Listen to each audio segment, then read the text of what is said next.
Hello. सलामुअलैकुम। वालेकुम। आसफ है? हाँ जी। तू आज थाने ना पेश होया तो मैं अग बाल देनी है। तुसी कौन बोल रहे हो? मैं SHO बोल रहा मलकां से। ਅਸੀਂ थाने किस वजह तो पेश होना है? ਤੁਹਾਡੇ ਉੱਤੇ ਪਰਚਾ ਹੈ किस चीज का जी? ਚੋਰੀ ਦਾ। नहीं ਅਸੀਂ कोई चोरी नहीं की। ਤੇ ਆਓ ਥਾਣੇ ਦੱਸੋ ਵੀ ਨਹੀਂ ਕੀਤੀ ਚੋਰੀ ਆਪਾਂ। थाने ਅਸੀਂ हो के आए हैं, ਤੁਹਾਡੇ ਕੋਲੋਂ मिल के आए ਤੁਹਾਨੂੰ थाने में ਤੁਹਾਨੂੰ ਦੱਸਿਆ चोरी ਦਾ ਪਰਚਾ ਤੁਹਾਡੇ ਤੇ ਝੂਠਾ ਕਰਾਇਆ ਮੀਰ ਖਾਨ ਬਲੋਚ ਨੇ। ਚਲੋ ਝੂਠਾ ਤੇ ਆ ਦੱਸੋ ਮੈਨੂੰ ਝੂਠਾ ਹੁੰਦਾ ਨਹੀਂ ਸਦਨਾ ਮੈਂ ਆਓ। ਤੁਹਾਨੂੰ ਦੱਸਿਆ ਉੱਥੇ ਆ ਕੇ ਤੁਹਾਨੂੰ ਮਿਲ ਕੇ ਆਏ हैं।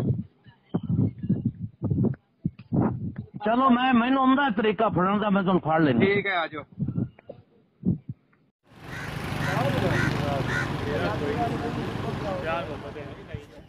ढाई साल हो गए। 2.5 साल हो गए। उस तो पहले उन्हें 4 शादियां कीतियां। 15 साल हो गए उन्होंने घरों गए ने। कदे उन्हें सानू मौका नहीं देखा। कदे ਤੁਹਾਡੇ ਨਾਲ ਪੰਜਵੀਂ ਸ਼ਾਦੀ ਸੀ ਤੁਹਾਡੇ ਨਾਲ ਕੀਤੀ ਉਹਨੇ? पहली शादी में ਪਹਿਲੇ ਤੁਹਾਡੇ ਨਾਲ, ਉਸ ਤੋਂ ਬਾਅਦ ਉਹਨੇ 4 ਕੀਤੀਆਂ। शादियां कीतियां 4।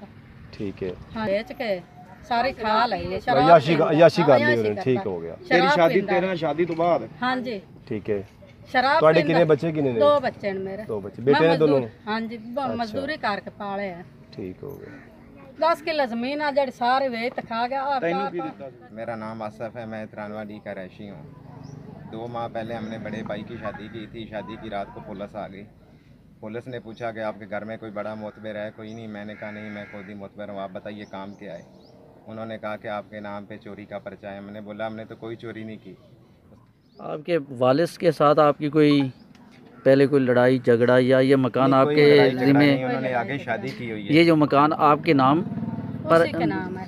आपके नाम है या आपको पक्का वैसे ही दिया हुआ था? नहीं, उन्होंने दिया हुआ था। उन्होंने चाहा तो मैं खुद आपको और आपको पकड़ लूँगा। वो कभी SHO बनकर धमकियाँ देता है, कभी DPO बनकर, कभी किसी अननोन नंबर पे हमें परेशान कर रखा उस बंदे ने।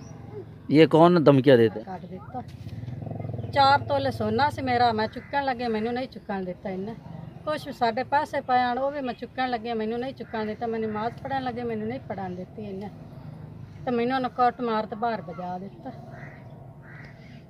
तेन अकेली नहीं, दूसरे और भी कोई तेरे हाँ नाल मेरी से? नौ भी मोइन खान मुर्दाबाद। मोइन खान मुर्दाबाद। पुलिस मुर्दाबाद। साडा हक मिल जावे। सानू देवे साडा।